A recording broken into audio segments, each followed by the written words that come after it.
ज्ञानतिमिरान्धस्य ज्ञानाञ्जनशलाकाय चक्षुरुन्मिलितं येन तस्मै श्रीगुरवे नमः। वाञ्छाकल्पतरुभ्यश्च कृपासिन्धुभ्यैव च पतितानां पावनेभ्यो वैष्णवेभ्यो नमो नमः। जय श्री कृष्ण चैतन्य प्रभु नित्यानंद श्री अद्वैत गदाधर शिवासादि गौर भक्तवृंद। हरे कृष्ण कृष्ण कृष्ण हरे हरे, हरे राम राम राम हरे हरे। तो कल हम लोग ने देखा जाना कि कैसे चैतन्य महाप्रभु एक गृहस्थ होने का पूरा धर्म निभाते हैं। भले उनके पास उतना अर्थ ना हो, उतना धन इत्यादि नहीं था, लेकिन फिर भी वो किसी को अपनी अतिथि सेवा में कोई कमी नहीं होने देते थे। जब भी नवद्वीप में जो सन्यासीगण आते थे 10-20, तो उनको घर ले आते थे, माता को बोलते थे कि उनका भोजन तैयार करें। तो ऐसे बहुत बार होता था कि भोजन नहीं है, घर में कुछ होता ही नहीं था, अन्न होता ही नहीं था। तब भी जैसे ही माता के मन में ये विचार आता था कि वो कैसे सबके लिए भोजन बनाएगी, तो पता नहीं कैसे, क्योंकि प्रभु जो है वो अंतर्यामी है, वो अरेंजमेंट कर देते थे। अगर वो माता को बोलते थे तो वो दूसरी तरफ अरेंजमेंट भी कर देते थे, और कोई ना कोई आकर घर में जितने भी सामग्री होते थे वो लाकर दे जाता था, जिससे कि किसी के भी सेवा में कोई कमी नहीं होने पाती थी। इस तरह वो सन्यासियों की सेवा करते थे। और ऐसा होता था क्योंकि भगवान जो है वो नवद्वीप में निमाई के रूप में है, महाप्रभु के रूप में है।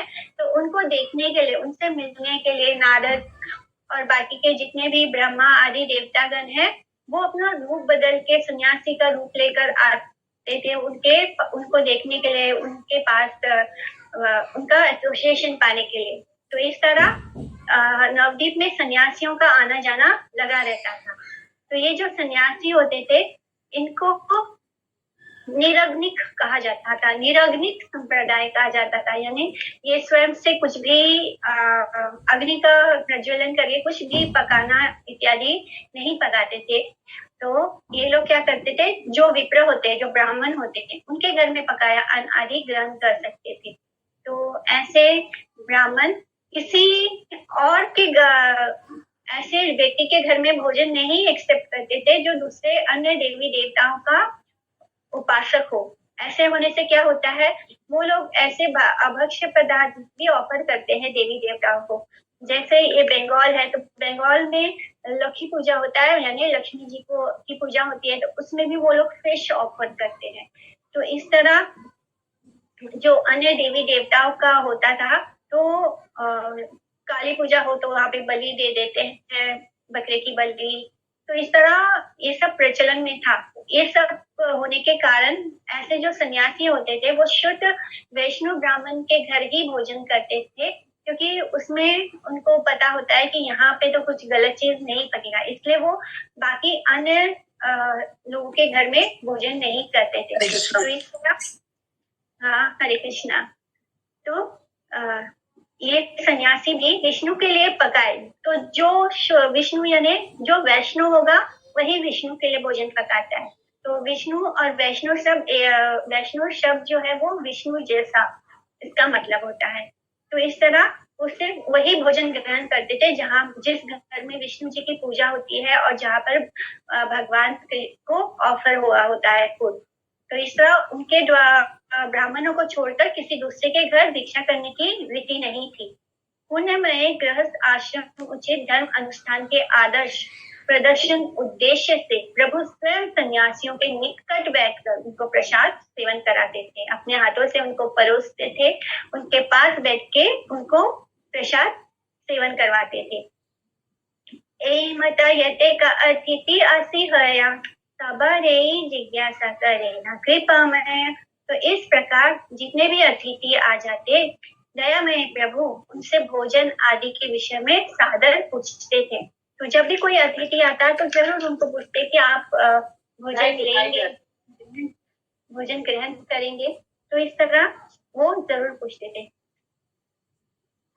अभी कुछ सालों पहले तक भी हम देखते हैं कि मान लीजिए 20 साल पहले तक भी, तब भी लोग अगर किसी के घर में कोई अतिथि आता था तो उसको जरूर बैठाते थे, खाना खाकर जाइए ऐसे बोलते थे, यानी कुछ ना कुछ भोजन वगैरह उनके सामने रखते थे, या और कुछ नहीं तो जल भी पूछते थे। तो ये सब पूछने का प्रथा था पहले, लेकिन अभी तो ऐसा नहीं होता है। अभी तो लोग बहुत ज्यादा उनको एंटरटेन नहीं करते हैं। अभी कोई किसी को एंटरटेन नहीं करता। अगर कोई घर में आ जाए तो हम बहुत आसानी से नहीं पूछते कि आप भोजन करेंगे या आप कुछ खाएंगे पिएंगे। तो ये सब अभी नहीं होता है। लेकिन यहाँ पर महाप्रभु हमें बता रहे हैं कि एक गृहस्थ का धर्म होता है कि कोई भी अतिथि आए। तो हमने जाना था अतिथि कौन होता है। अतिथि वो होता है जो एक दिन के लिए आता है और दूसरे दिन चला जाता है। जो बिना माने जो अचानक से आ जाए उसको अतिथि बोलते हैं। इस प्रकार जितने भी अतिथि आते थे, दयामय प्रभु उनसे भोजन आदि के विषय में जरूर पूछते थे। जिज्ञासा करेना यानी जल के विषय में, आहार यानी भोजन के विषय में कोई अभाव या प्रयोजन है या फिर कुछ आपको मतलब कुछ जरूरत है आपको जो चीज नहीं है, तो इस तरह वो जरूर पूछते थे सन्यासियों को, भक्तों को। जो भक्त यानी जो विरक्त है, जिनका कोई घर नहीं है, तो ऐसे लोग किस पे डिपेंड होते हैं? गृहस्थ पर डिपेंड होते हैं। इसलिए गृहस्थ का ये धर्म होता है कि वो जो सन्यासी की भक्त है उनको जरूर पूछें कि उनको कोई कमी नहीं है या उनको कुछ जरूरत है, तो वो पूछकर उनको दे दिया जाता है। गृहस्थेरा महाप्रभु शिकाए न धर्म, अतिथिरा सेवा गृहस्थेरा मूल कर्म। तो महाप्रभु ने गृहस्थ को ये धर्म सिखलाया है कि अतिथि सेवा गृहस्थ का मूल कर्म है। यानी अतिथि सेवा गृहस्थ का मूल कर्म है, वो सबसे पहले किया जाना चाहिए एक गृहस्थ को। गृहस्थ है या अतिथि सेवा न करे, पशु पक्षी है अधम बने तारे। तो गृहस्थ होकर जो अतिथि सेवा नहीं करता उसको पशु पक्षी से भी अधम कहते हैं। यानी वो पशु पक्षी से भी नीचा हो गया। इस पशु पक्षी भी यानी वो तो पशु पक्षी है इसलिए वो ऐसा ना करे, लेकिन वो तो उनसे भी नीचे लेवल के हो गए। तो जो गृहस्थ होकर अतिथि सेवा नहीं करता वो पशु पक्षी से भी नीचे लेवल का होता है, उसको अधम कहते हैं, यानी पशु पक्षी से भी अधम। विष्णु तोषण कामी, अभयागत, परिव्राजक और एक दिन रुकने वाले अतिथि की सेवा का परित्याग करके जो गृह में व्यक्ति केवल स्वयं के लिए पाक आदि की ग्रह करने व्यस्त रहते हैं, वे पशु पक्षी की अपेक्षा भी निकृष्ट हैं। पशु पक्षी आदि तिर्यक जीव अपनी अभाव निवृत्ति और आहार संग्रह के लिए पृथ्वी और आकाश में विचरण करते हैं। उनको संचय करके रखने का सुयोग कम ही है, किंतु मनुष्य सामाजिक श्रेष्ठ जीव के रूप में वर्ण आश्रम उचित धर्म अनुष्ठान करने के लिए बाध्य है। यदि वे इस विषय में विमुख होते हैं तो उनको आश्रय विहीन नग्न पशु पक्षी की तरह केवल अपने अपने उदर भरणकारी जीव रूप में ही गिना जाएगा। तो पशु पक्षी कैसे होते हैं? वो सिर्फ अपना उदर भरते हैं यानी अपना पेट, लेकिन वो उनकी परिस्थिति है, वो उनके पास उतना विकल्प नहीं होता है ना, तो वो कोई अपना जो भोजन आदि है वो उसको जमा कर नहीं रख सकते, उनके पास ये विकल्प नहीं होता, इसलिए वो सिर्फ अपने पेट का भरण पोषण करते हैं। लेकिन अगर मनुष्य भी ये करे तो उसमें और पशु पक्षी में क्या अंतर रह जाएगा? तो इसलिए लिखा है कि जो यदि वे इस विषय में विमुख होते हैं, अगर गृहस्थ जो है वो इस विषय में विमुख होता है तो उनको आश्रय विहीन नग्न पशु पक्षी की तरह केवल अपने अपने उदर भरणकारी जीव रूप में ही गिना जाएगा। उनको मनुष्य भी नहीं कह सकते हम। मनुष्यों को अपने अपने उदर यानी अपना अपना पेट भरण के अतिरिक्त विष्णु सेवा के लिए द्रव्य आदि संचय और संरक्षण करने का उच्च अधिकार प्राप्त है। तो हाँ, जो मनुष्य है वो भगवान के लिए संचय कर सकता है, जमा कर सकता है। द्रव्य यानी लक्ष्मी, तो जो धन है, पैसा है, वो उसको अपने पास जमा करके रख सकता है। किसके लिए? भगवान विष्णु की सेवा के लिए, और उसका संरक्षण करने का उच्च अधिकार प्राप्त है मनुष्य को। क्योंकि नारायण तोषण कामी जीव हित आकांक्षी परिव्राजक और अतिथियों को आश्रय एवं भोज्य प्रदान करना भी उनका सामाजिक विधि के अंतर्गत है। इस विधि का उल्लंघन करने पर उनको पशु पक्षी से भी अधिक अधम कहा जाता है। जैसे कि हम महीने भर का राशन भराते हैं तो ये मनुष्यों को इसका अधिकार है कि वो ये सब चीज करे, अपने घर में राशन वगैरह इकट्ठा करके रखे, इतना ध्यान रखे ताकि वो जो अतिथि आए उनकी सेवा हो सके। जो भगवान के दास हैं, जो भगवान के भक्त हैं, जो इस तरह सन्यासी घूमते हैं, तो उनकी सेवा हो सके, इसलिए उनको द्रव्य आदि संचय करने का, जमा करके रखने का उनको ये सामाजिक विधि के अंदर उनको ऐसा करना अलाउ होता है। तो ये वो कर सकते हैं। तो इस ऐसा करने के बावजूद अगर वो ऐसा इस सब चीज का इस्तेमाल सिर्फ अपने लिए करते हैं, अपना पेट भरने के लिए, अपना घर, अपना परिवार, तो ऐसा करने वाले को पशु और पक्षी से भी अधिक अधम माना जाएगा। 11वां ना था कि किछु पूर्व दृष्टि दोषी तेई तीन जल भूमि देवे का संतोष है। तो पूर्व भाग्य दोष से जिसके यहाँ, यानी ये प्रारब्ध ही होता है कि कभी कभी कोई बहुत गरीब हो तो पूर्व भाग्य के दोष से जिसके यहाँ कुछ भी ना हो तो वो क्या कर सकता है। अगर कोई सन्यासी आए, कोई भक्त आए, कोई अतिथि आए तो क्या करना चाहिए, उसको प्रसन्नता पूर्वक आसन देना चाहिए और भूमि देना चाहिए, यानी भूमि पर आसन बिछा कर देना चाहिए। और कुछ भी नहीं है आपके पास, आप कुछ देने के लिए लायक ही नहीं है, तो क्या करें, आप उनको बैठने के लिए भूमि दें, उस पर आसन बिछाएं और थोड़ा जल पीने के लिए दें। तो इतना देने से भी उसका जो कर्तव्य है, ऐसा गृहस्थ होने का जो उसका धर्म है वो पालन हो जाएगा। तो आपके पास कुछ नहीं है तो आप कम से कम किसी को जल जरूर देना चाहिए। सेनानी भूमि रुदकम वाक चतुर्थी च सुनीता एतान्यपि सताम गृहे नोच्छितन्ते कदाचन। तो ट्रेन बैठने अथवा शैया में निमित्त फूस चटाई। तो ट्रेन यानी जो घास फूस से बना के आसन बनाकर देते थे। पहले जमाने में कैसे होता था, हर चीज प्रकृति से ही लेते थे। तो जो गाय को खिलाने के लिए पुआल होता है, घास होता है, वो घास को ऐसे जमीन पर बिछाकर उसको आसन बनाकर उस पर एक कपड़ा बिछा दो तो वो एकदम सॉफ्ट आसन बन जाता है। तो इस तरह ट्रेन माने बैठना अथवा शैया के निमित्त फूस चटाई, चटाई भी हो सकता है। भूमि यानी विश्राम करने के लिए स्थान देना। उदक हाथ, मुख, पैर, प्रक्षालन या आचमन अर्पण करने के लिए जल, या हाथ और मुंह धोने के लिए जल देना। पैर का प्रक्षालन करना यानी पैर उनके धोते हैं जो, वो करना। आचमन करने के लिए जल देना। सुनीता वाक्य सत्य मधुर वचन, और उनसे दो मीठे बोल लेना। अगर कोई किसी को हम नहीं भी जानते हैं, अगर हम उनसे थोड़ा सा मीठा बोल लेते हैं, मधुर वचन बोल लेते हैं, उनके बारे में पूछ लेते हैं तो भी उसको अच्छा लगेगा। धार्मिक व्यक्तियों के घर दरिद्र आदि के कारण अन्न आदि का अभाव हो सकता है, किंतु आतिथ्य विधानात आसन के लिए ट्रेन देना, विश्राम के लिए भूमि देना, पाद प्रक्षालन आदि के लिए जल एवं श्रुति मधुर वाक्य, इन सब वस्तुओं का कभी भी अभाव नहीं होता है। मैंने ये सब चीजों के लिए हमें पैसे नहीं खर्च करने पड़ते, तो इतना तो कोई भी गृहस्थ कर सकता है। सत्य वाक्य कही वे का करी परिहान, तथापि अतिथ्य शून्य न हया ताहार।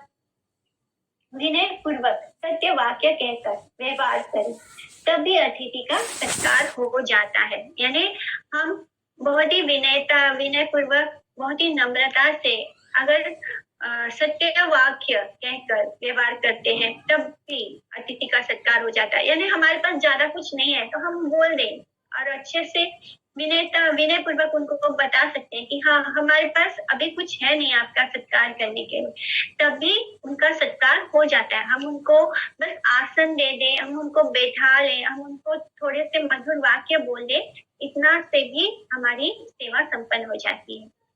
कैतवे चित्त सुखे यारा ये न शक्ति, ताहा करी ले बलि अतिथि रे भक्ति। निष्कपट भाव एवं चित्त की प्रसन्नता से जिसकी जैसी शक्ति हो उसके अनुसार अतिथि रूपी महत की संतुष्टि को ही अतिथि सेवा विधान कहते हैं। तो जिसका जैसा भाव हो, जिसका अब मैंने जब कोई घर में आए तो अपना मुंह नहीं बना लेना है, उसको प्रसन्नता पूर्वक अपने चित्त को प्रसन्न रखना चाहिए। निष्कपट भाव से हमसे जितना हो पाए उतनी शक्ति के अनुसार अतिथि की सेवा होनी चाहिए। बस इससे ही अतिथि सेवा का विधान कहा गया है। अतएव अतिथि रे आपने ईश्वरे, जिज्ञासा करे न अति परमादरे। इसलिए स्वयं ईश्वर भी अति आदर पूर्वक अतिथियों को पूछा करते थे। इसलिए गौर हरि भी बहुत ही आदर और सम्मान के साथ सभी अतिथियों को उनका हाल चाल पूछते, उनको कोई चीज की जरूरत है ये पता करते। निष्ठुर प्रकृति अपनी अपनी जीवा उदर लंपट लोभी प्राकृत गण आजकल चैतन्य चंद्र के धर्म प्रचारक रूप में आत्म परिचय देकर वैष्णव सन्यासी को तीन आदि से वंचित करते हैं। उनके चैतन्य विरोध प्रदर्शन के कारण ही श्री चैतन्य चंद्र की यह आदर्श गृहस्थ लीला प्रदर्शित हुई है।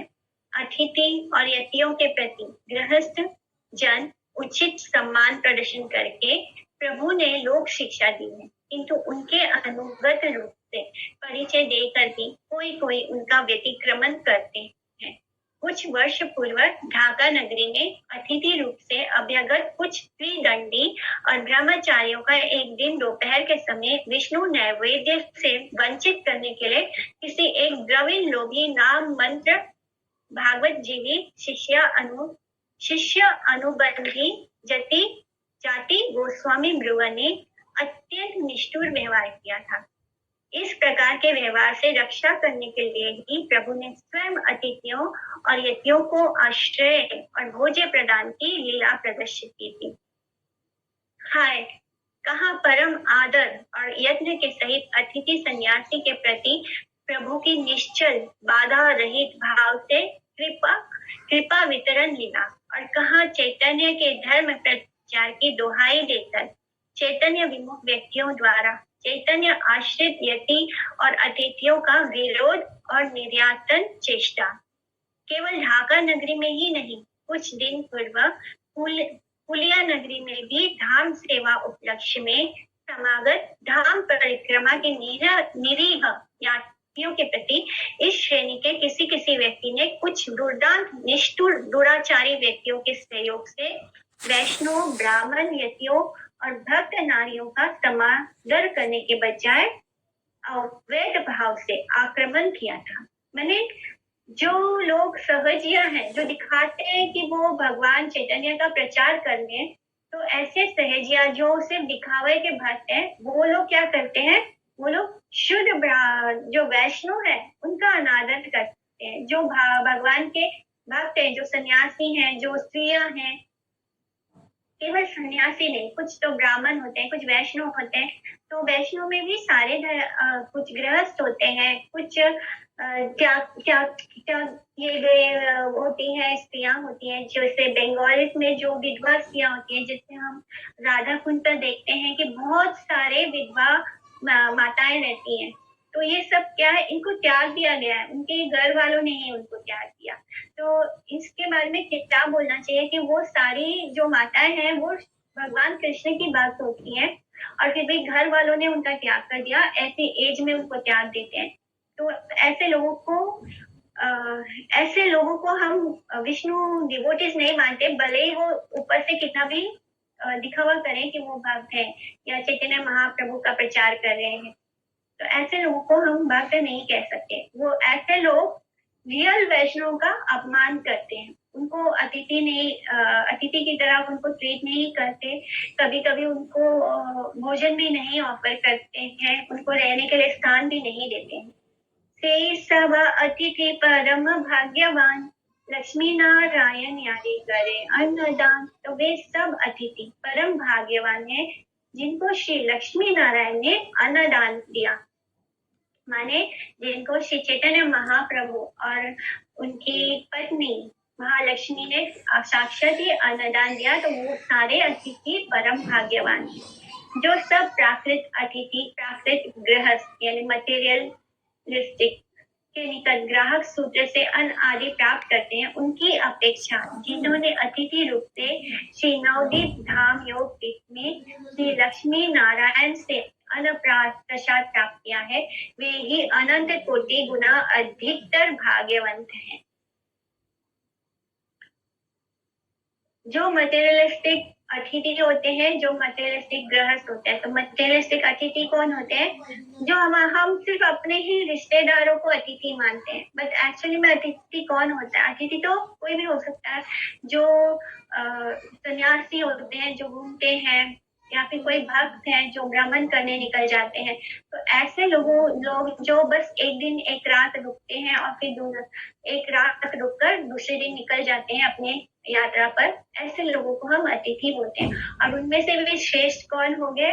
उनको जिनको श्री लक्ष्मी नारायण यानी श्री चैतन्य महाप्रभु और उनकी पत्नी ने महालक्ष्मी ने अन्न प्रसाद का सेवा किया है।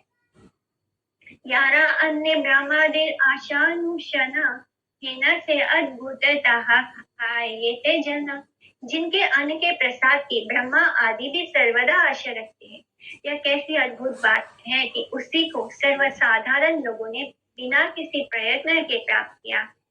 तो कितना बने उनका सौभाग्य है कि हमें जिसके प्रसाद की अपेक्षा कौन करता है? ब्रह्मा और शिव भी करते हैं। उस प्रसाद को बहुत ही साधारण जीवों ने बहुत ही बिना किसी यत्न या प्रयत्न के प्राप्त कर लिया। केहा इतो मदे कहे अन्य कथा से नेरा योग्य अनिता हया सर्वथा, ब्रह्मा शिव शुक व्यास नारद आदि करी सुर सिद्ध आदि यथा स्वच्छंद विहारी, लक्ष्मी नारायण अवतीर्ण नवद्वीपे जाने सबे आए सेना भिक्षुके रूपे, अन्यथा से स्थाने याई वारा शक्ति कारा, ब्रह्मा आदि बिना की से अन्न पाए यारा। तो कोई इसमें एक अन्य कथा कहते हैं कि उस अन्न के योग्य अन्य मनुष्य कदापि नहीं हो सकते, यानी कोई साधारण मनुष्य हो ही नहीं सकता उस अन्न को खाने के योग्य जिसको स्वयं महाप्रभु ने परोसा है और महालक्ष्मी ने बनाया है। तो वो कहते हैं कि ब्रह्मा शिव शुक व्यास एवं नारद आदि से लेकर देवता व सिद्ध पुरुष आदि तक जितने स्वच्छंद विचरण करने वाले हैं, वे सब नवदीप में श्री लक्ष्मी नारायण को अवतीर्ण हुआ जानकर भिक्षुकों के रूप में आते थे। अन्यथा वहां जाने की शक्ति किसकी है? ब्रह्मा आदि के बिना अन्य पुरुष उस अन्न को कैसे प्राप्त कर सकते हैं? केहा बोले दुखी ते तारी ते अवतार, सर्वमते दुखी तेरी करीना निष्ठार। तो कोई कहता है कि ये अवतार दुखियों को निष्ठारने के लिए हुआ है, यानी महाप्रभु का ये अवतार दुखियों को बेड़ा पार लगाने के लिए हुआ है, यानी उनको निष्ठारने के लिए हुआ है। इसलिए प्रभु सब प्रकार के दुखियों का निष्ठार करते थे। कोई कहता है कि योगेश्वर शाली ब्रह्मा आदि देवता और नारद आदि ऋषियों ने ही अतिथि का रूप और वेश धारण करके भगवान गौर नारायण के घर अन्न प्रसाद प्राप्त करने का सौभाग्य प्राप्त किया, क्योंकि उनको छोड़कर और किसी साधारण मर्त्य जीव की अतिथि रूप से साक्षात भगवान के भवन में उनका अनुग्रह प्राणी की समझ नहीं है। फिर कोई कहते हैं कि सब प्रकार के दुखार्त व्यक्तियों का दुख से परित्राण करने के लिए लक्ष्मी नारायण का इस युग में लक्ष्मी गौर रूप में अवतरण हुआ है। वे परम दयामय रूप से पात्र अपात्र की योग्यता का विचार ना करके अतिथि रूप सभी को अन्न आदि प्रदान द्वारा अनुग्रह वितरण करते हैं। तो इस तरह अलग अलग लोग अलग अलग बातें बोलते हैं। ब्रह्मा आदि देवायादा अंग प्रति अंग सर्वदाता हारा ईश्वरेरा नित्य संग। ब्रह्मा आदि देवता तो उनके अंग प्रत्यंग है, वे तो सर्वदा ईश्वर के नित्य संगी हैं। तथापि प्रतिज्ञादाना एई अवतारे ब्रह्मा आदि दुर्लभ दिन सकला जीवे रहे। तथापि प्रभु की इस अवतार में यह प्रतिज्ञा है कि मैं ब्रह्मा आदि के लिए अप्राप्य वस्तु प्राणी मात्र को प्रदान करूंगा, यानी जो चीज ब्रह्मा आदि देवताओं के लिए भी अप्राप्य है, मैंने जिनको पाना नामुमकिन है ब्रह्मा आदि देवताओं के लिए, वो वस्तु मैं प्राणी मात्र हर जीव को बड़ी आसानी से प्रदान करूंगा। अतेवदुःखितेन ईश्वरापने निज गृहे अन्न देना उद्धारक कारणे। इसलिए दुखियों के उद्धार हेतु ईश्वर स्वयं अपने घर पर उन्हें अन्न भोजन प्रदान करते हैं। यद्यपि ब्रह्मा आदि देवता भगवान के अंग प्रत्यंग के समान एवं अति प्रिय सेवक हैं, तथापि परम करुण गौर अवतार में उनकी अहेतु की करुणा की विशेषता यह है कि वे ब्रह्मा आदि महाअधिकारी देव श्रेष्ठों को भी दुष्प्राप्य भागवत प्रसाद इस कलयुग में सभी जीवों को उनकी योग्यता व अयोग्यता, यानी वो ये नहीं देख रहे कि ये जो जीव आत्मा है ये योग्य है या अयोग्य है, बिना योग्यता और अयोग्यता का विचार ना करके अर्थात अधिकार निर्विशेष से उनके उद्धार के निमित्त वितरण करते रहते हैं। तो ये अवतार ही भगवान का ऐसा है कि वो कुछ नहीं सोचते कि हम इस लायक है या नहीं है, भगवान का प्रेम, भगवान का ये प्रसाद पाने के लायक है या नहीं, वो बस हमारा उद्धार करना चाहते हैं। एकेश्वरा लक्ष्मी देवी करे नरंधन तथा पियो परम आनंद युक्त मन। यद्यपि लक्ष्मी देवी अकेले ही रसोई बनाती तथापि उनका मन परम संतुष्ट रहता। यानी जैसे हमें अगर कोई रसोई में भेज दे और बोले कि बस आप बनाओ, इतने 10-20 लोगों का भोजन बनाओ, तो हमारा तो दिमाग खराब हो जाएगा। लेकिन तब भी लक्ष्मी देवी अकेले ही रसोई बनाती है तथापि उनका मन परम संतुष्ट रहता है, फिर भी उनके मन में शांति और संतुष्टि है। लक्ष्मी रा चरित्र देखी सच्ची भाग्यवती डंडे डंडे आनंद विशेषा बड़े आती। तो लक्ष्मी देवी का के चरित्र को देखकर भाग्यवती सच्ची देवी, सच्ची माता का आनंद पल पल में विशेष रूप से बढ़ता जाता। वो जब अपनी बहू को देखती कि वो उनके चेहरे पर कोई उन्हें झंझलाहट नहीं है, झुंझलाहट नहीं है, ना उन्हें किसी बात से चिड़चिड़ापन होता है, उल्टा वो सबके लिए भोजन बनाने के बाद भी उनका मन परम संतुष्ट रहता है। तो ये बात, ये चरित्र देखकर माँ सच्ची जो है वो उनका आनंद जो है पल पल बढ़ता जाता है। लक्ष्मी देवी सास माता के सहयोग के बिना स्वयं अकेले ही परम आनंदित मन से सबके निमित्त रसोई बनाती। इस प्रकार पुत्रवधू के चरित्र दर्शन से प्रति मुहूर्त में सच्ची देवी का आनंद वर्धित होता था। उषा काला हैते लक्ष्मी यथा गृह कर्म आपने करे न सब एतार धर्म। लक्ष्मी देवी उषा काल से सुबह सुबह घर के समस्त कार्य स्वयं करती, यही उनका धर्म था। पतिव्रता लक्ष्मी देवी पति गृह में पति के सौख्य संवर्धन और पूजनीय सास माता के संतोष के निमित्त अपने को प्रभु सेविका समझकर समस्त कार्य संपादन करती थी।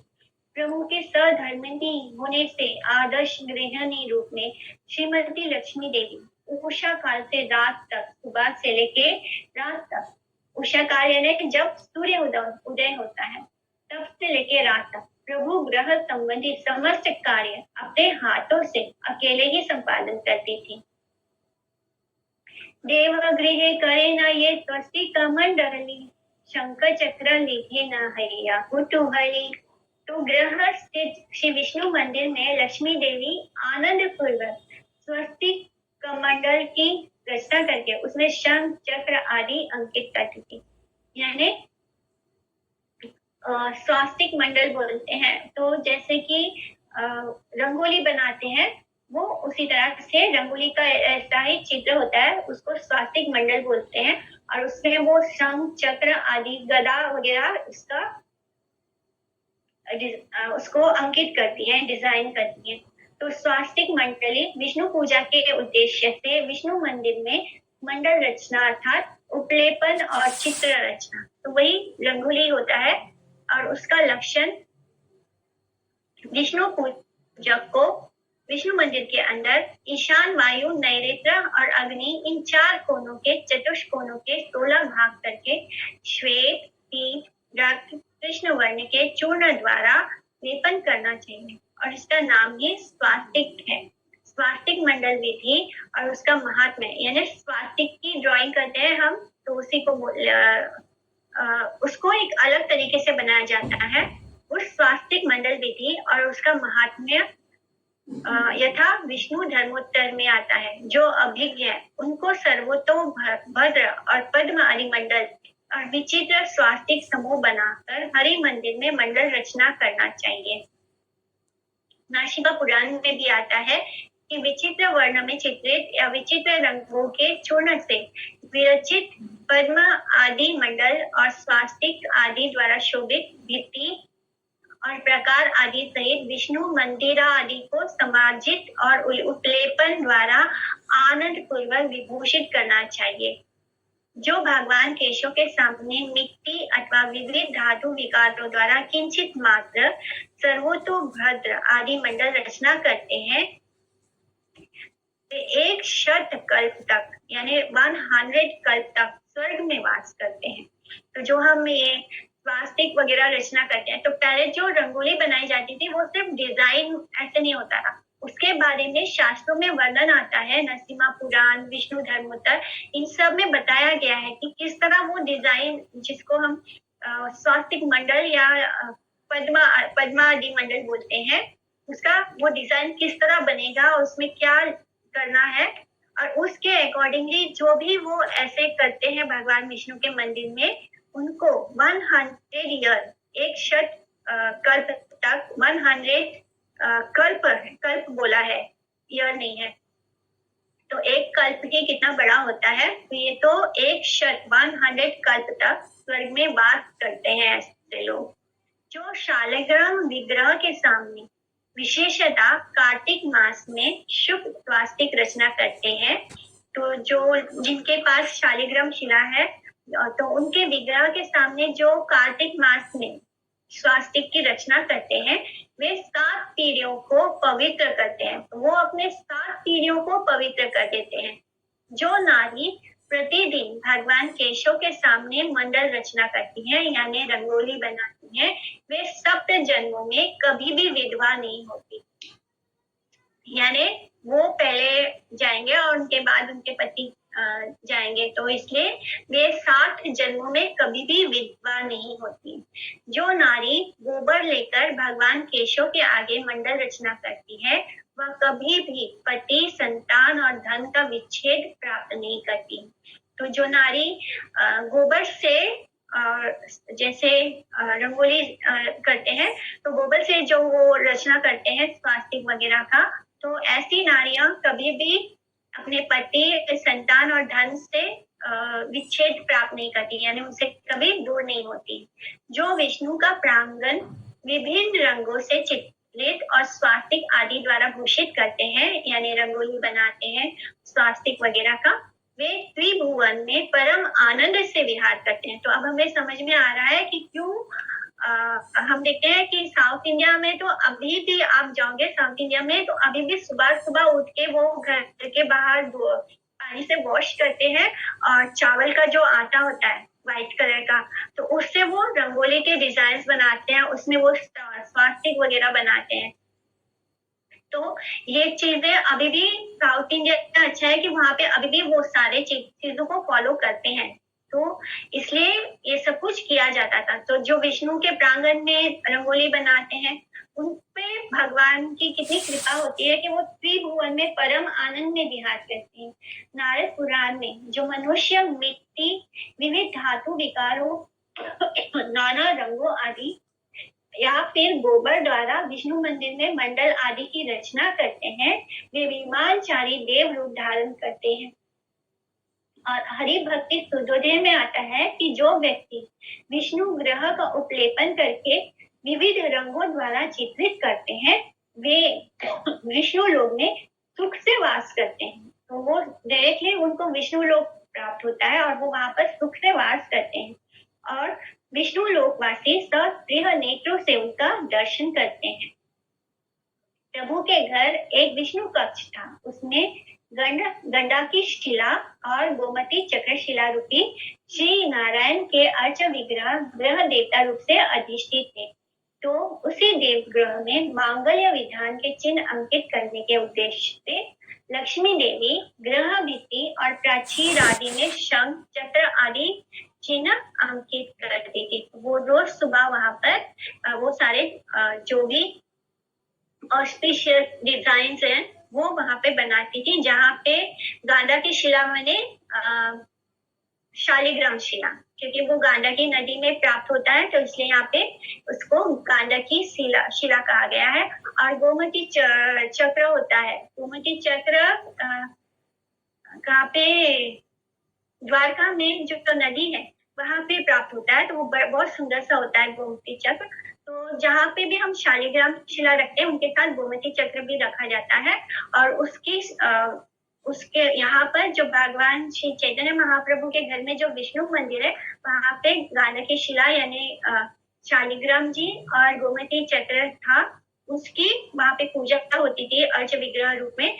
और वहां पे लक्ष्मी देवी चिन्ह अंकित करती थी, यानी रंगोली से जो शुभ डिजाइन होते हैं उसको अंकित करती थी। विष्णु पूजा उपकरण सज्जा, गंध पुष्प धूप दीप सुवासित जल, ईश्वर पूजा रसज्जा करे न सकल।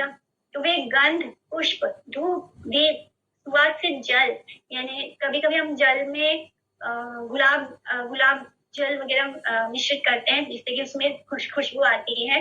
तो सुवासित जल अर्थात ईश्वर पूजा की समस्त सामग्री प्रस्तुत करती थी। हम गुलाब की पंखुड़ी डाल सकते हैं, हम केसर डाल सकते हैं, तो इससे जो जल होता है वो खुशबू आ जाता है उसमें। तो इस तरह गंध पुष्प धूप दीप सुवासित जल ये सब ईश्वर पूजा की समस्त सामग्री वो प्रस्तुत करती थी।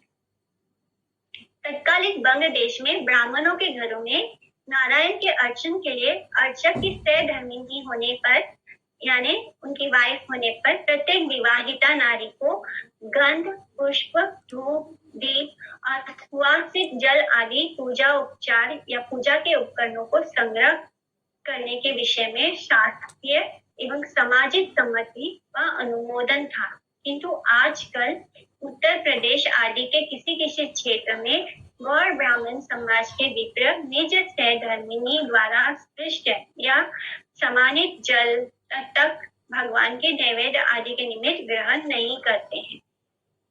मैंने समय के साथ ये सारे जो नियम थे पूजा के, जो हम रंगोली बनाते थे गोबर से भी रंगोली बनाया जाता था। गोबर को बहुत ही शुभ माना जाता है क्योंकि गोबर में स्वर्ण का कण होता है ऐसे मानते हैं, सोना होता है ऐसे मानते हैं, तो उससे भी रंगोली बनाए जाते थे। और अभी भी हम गोवर्धन पूजा में गोवर्धन जी को गोबर से ही बनाते हैं।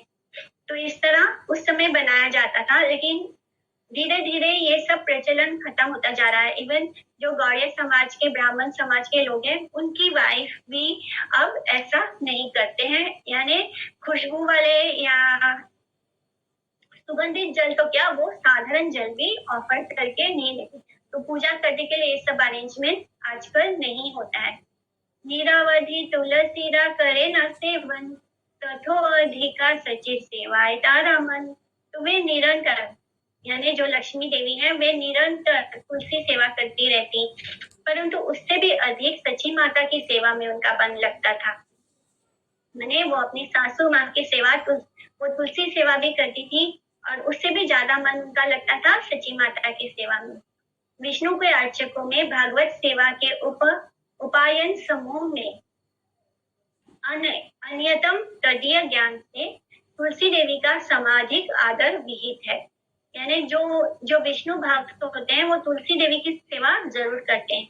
लक्ष्मी प्रिया देवी तुलसी सेवा की अपेक्षा गौर जननी अपनी सास माता की सेवा में ही अधिक